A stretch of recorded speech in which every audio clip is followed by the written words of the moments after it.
Japan में बीते साल 8 लाख से कम बच्चे पैदा हुए। ऐसा 100 साल में पहली बार हुआ।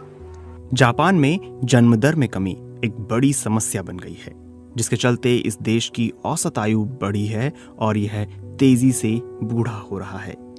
वर्ल्ड बैंक के आंकड़ों के मुताबिक दुनिया भर में मोनाको के बाद सबसे ज्यादा बुजुर्ग आबादी जापान में है। किसी भी देश के लिए अपनी अर्थव्यवस्था की रफ्तार को बनाए रखना उस स्थिति में बहुत मुश्किल हो जाता है जहां आबादी का बड़ा हिस्सा रिटायर हो जाता है और कामकाजी आबादी की संख्या घट जाती है।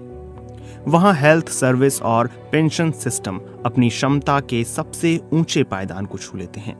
जापान इसी दिक्कत से जूझ रहा है। इसे देखते हुए प्रधानमंत्री किशिदा ने ऐलान किया कि वो जन्म दर को बढ़ावा देने के लिए चलाए जा रहे कार्यक्रमों पर सरकार की ओर से खर्च होने वाली रकम को दोगुना कर रहे हैं। इसके जरिए बच्चों की परवरिश में मदद की जाएगी। जापान में अभी एक महिला औसतन 1.3 बच्चों को जन्म देती है। इस लिहाज से जापान सबसे कम दर वाले देशों में शामिल है। ऑस्ट्रिया के वियना स्थित इंस्टीट्यूट फॉर डेमोग्राफी के डिप्टी डायरेक्टर टॉमस सोबोत्का कहते हैं कि आम आर्थिक उपाय बच्चों की परवरिश पर होने वाले भारी भरकम खर्च की भरपाई करने में काफी नहीं होंगे। कामकाजी लोगों की संख्या में भारी कमी की भरपाई प्रवासियों के जरिए करने के सुझाव को जापान की सरकार खारिज कर चुकी है। जापान की आबादी का सिर्फ 3% हिस्सा बाहर पैदा हुए लोगों का है। यूनिवर्सिटी ऑफ कैलिफोर्निया में सेंटर फॉर ग्लोबल माइग्रेशन के संस्थापक निदेशक जोवेनी पेरी कहते हैं कि जापान की चुनौती का समाधान प्रवासियों के जरिए ही मिल सकता है। पेरी कहते हैं कि अर्थव्यवस्था को गति देने के लिए प्रवासियों, खासकर युवाओं का आना जरूरी लगता है। ज्यादा प्रवासी आएंगे तो श्रमिक बल की संख्या घटने में कमी आएगी। इससे टैक्स के जरिए होने वाली आय भी बढ़ेगी।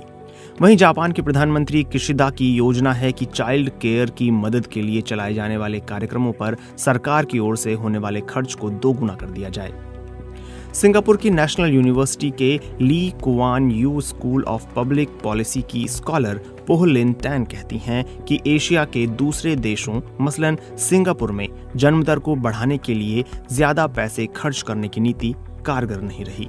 Hong Kong university of science and technology में सोशल साइंस के प्रोफेसर स्टुअर्ट जिएटल बेस्टन भी इस बात से सहमति जाहिर करते हैं। वो कहते हैं कि जन्म दर बढ़ाने के लिए आपको ऐसे लोगों की मदद करनी चाहिए जिनका एक बच्चा है और उनसे दूसरे बच्चे के बारे में सोचने के लिए कहा जाए। जर्मनी में कुछ हद तक ऐसा हुआ है। बीते 20 साल में वहां नीतियां बदली गई हैं। जो लोग बच्चे चाहते हैं उनके लिए कामकाज और चाइल्ड केयर की स्थितियां बेहतर हुई हैं।